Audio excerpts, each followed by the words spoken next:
5 bells. Stand by all stations. Attention, all districts. A 5-alarm fire. 5 bells. Move in immediately. That's it. Let's go! Let's go! Firefighters!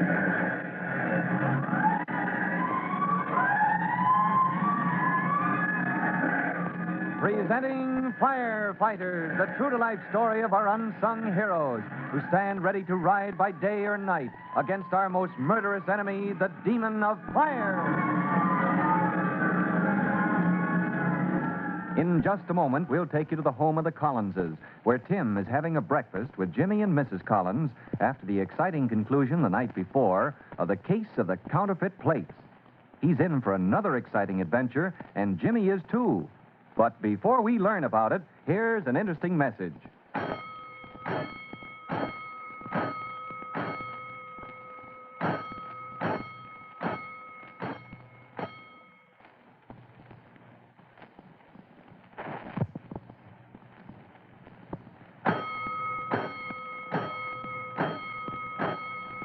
Let's go, firefighters. Let's go to the kitchen of the Collinses family, where Tim, Jimmy, and Mrs. Collins are having a big breakfast of Mother Collins's buckwheat cakes. And Tim is saying, Oh, gee, how about another stack of buckwheats, Mom? I could eat a horse after that excitement last night. I declare you get more and more like your father. I can just see Ben sitting there now, asking just like you are for a third helping of wheat cake. Well, when you work, you got to eat, Mom. Oh, you're just naturally a glutton. Now, Jimmy, if you'd been up most of the night working, you'd be hungry, too. By the way, what's the matter with your appetite this morning? You usually... Oh, big day, Mom. I'm meeting Jack to talk over some business about the Firefighters Brigade. We want to raise some money. Oh, what are you going to buy? Ice cream, sodas? Oh, no, Tim. This is important. It's for our equipment fund. You got any suggestions? No, but, well, I'll think about it. Okay. Well, I got to be on my way. I'm due to meet Jack at his apartment in 5 minutes. I'll see you all later. Jimmy, finish your breakfast. Oh, gee, Mom, I've had plenty.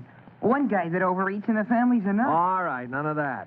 None of that. If you were a working man like me, you'd eat a decent breakfast, Oh, let him go, Tim. I guess he's just excited.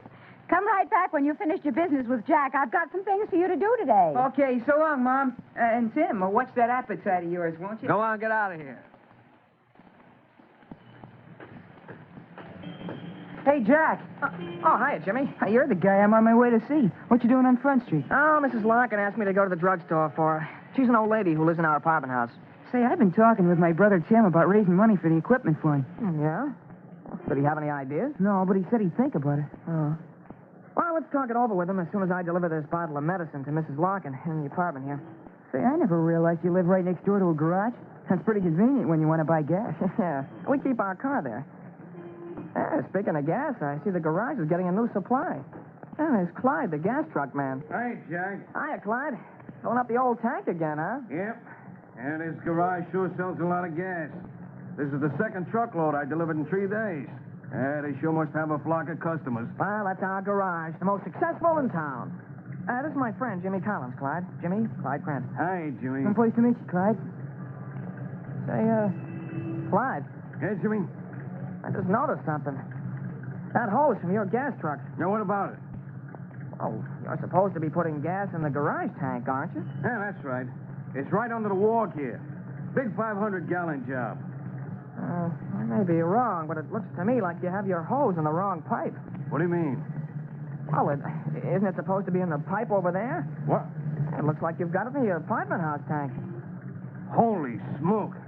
You're right. I put her in the apartment's fuel oil pipe by mistake. Gosh, that means you've been running gas into the apartment house tank. Yeah, you're right, Jimmy. Yeah, what a fool thing to do. Yeah, I'll shut it off. What are you going to do, Clyde? Well, the damage is done now. Switch her over to the garage tank, I guess. Forget about it. But what about the gasoline in the apartment house tank? Forget it. No one will never know the difference. But, well, isn't that dangerous, having gasoline in a fuel oil tank? It won't make no difference. Besides, if the company finds out I pulled a fool stunt like that, it'll cost me my job. I don't stand in so good with them now as it is.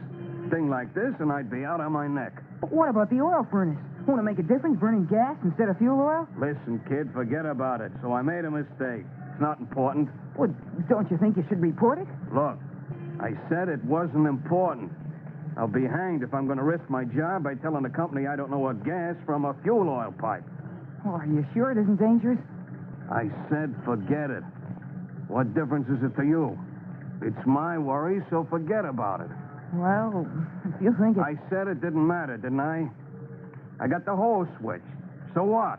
Okay, if you say it's all right, only... Say, what's eating your friend here, Jack? What's he so worried for, anyway? Well, he just It's only that since I became a junior firefighter, I'm always noticing things that might be fire hazards. Oh, so you're one of them junior firefighters, huh? Yeah, I heard about them. Bunch of kids at school got it up, didn't they? Yeah, I'm president of the brigade at our school. Yeah, well, what do you firefighters do besides go around and tell other people how to run their business? I wasn't doing that. It just seemed to me that gasoline in a fuel oil Look, tank... kid, Yeah? you wouldn't be going to squeal on me, would you? What do you mean? You wouldn't want to get a guy fired, would you? Just 'cause he made a little mistake. Well, I'm no, a pretty good friend of your pal Jack here. Ain't that right, Jack? Sure, Clyde. Well, just remember it. And my advice to both of you is to forget you ever saw that gasoline running into the apartment fuel oil tank. Well, but... Understand? You didn't see a thing. Okay, Clyde. We didn't see a thing. And be sure your pal understands, too. I'd hate to have any trouble with you kids. Well, the tank's full, I see, so I'll be shoving off. I'll be seeing you around, Jack. Yeah, sure, Clyde. And just remember, both of you, you didn't see a thing. Gee, Clyde seemed kind of scared we'd tell on him, didn't he? Yeah. That was funny, him putting the gasoline in the wrong tank, though. Yeah, it certainly was. Well, I'd better look up Mrs. Larkin and give her this medicine. Then we can get down to business. Yeah, sure, Jack. Mrs. Larkin's a funny old gal. She's always hollering to the superintendent about something. Well, hey, come on in, Jimmy. I can't hold the door open all day. Oh, I'm sorry. Okay. Hey, what's got into you? You look like you're in a trance. Anything on your mind? No, I was just thinking. Oh, there's Mrs. Larkin now, just coming up from the basement. I'll give her the medicine. Mrs. Larkin. Oh, hello there, Jack. Here's your medicine. I hope I didn't keep you waiting too long. No, Jack. I've been looking for Mr. Turner, the superintendent. That man ought to be discharged from his job.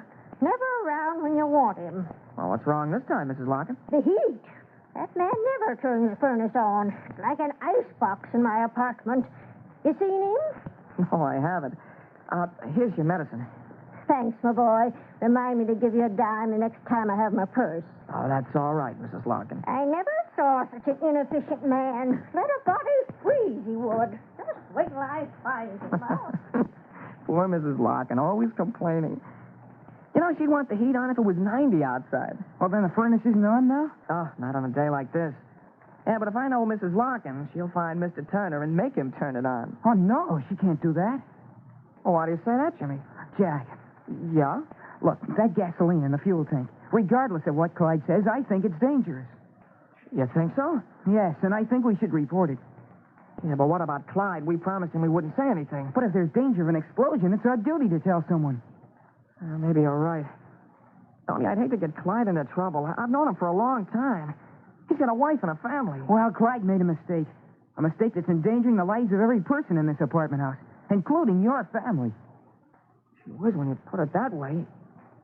Yeah, but Clyde said it wouldn't hurt any... Clyde doesn't know for sure. I'm afraid he's thinking more about his job than the safety of the people in your apartment house. And what do you think we should do? Look, Jack, we're junior firefighters. That means we have a responsibility to help prevent fires whenever we can. Yeah, but Jimmy, what if we report it and it turns out that gasoline isn't dangerous in a fuel oil tank? And Clyde will lose his job and he'll blame us. I know, Jack. But right now there's hundreds of gallons of gasoline in your apartment tank. And if Mrs. Larkin ever gets the superintendent to turn on the furnace, there's liable to be a terrible explosion. Where's my mother's sick in bed upstairs, too? Well, what do we do? I know what I'm going to do. Get my brother, Tim. Well, now, that's a pretty tough decision for Jimmy to make. If he reports that Jack's friend Clyde, through error, ran gasoline into the apartment house fuel tank, Clyde will probably lose his job with the gasoline company. But if he doesn't report it, and a fire is started in the apartment house furnace, there may be an explosion in Jack's apartment, endangering the lives of scores of persons. What would you do if you were faced with Jimmy's problem? Well, to find out what Jimmy does, be sure to listen to our next true-to-life episode of The Firefighters. In just a moment, Chief Bob Cody will tell you girls and boys how you can help the firefighters in your own town. But first, here's a message for you.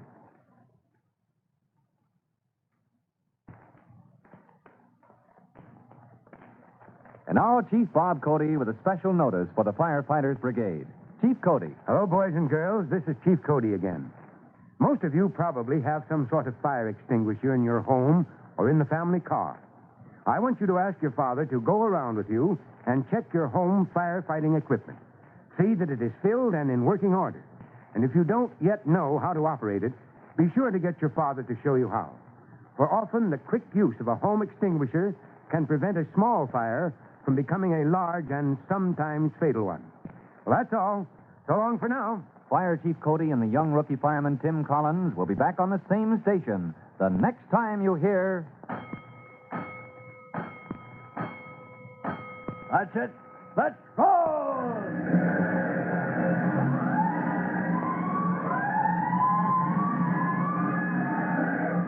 Let's go! Firefighters!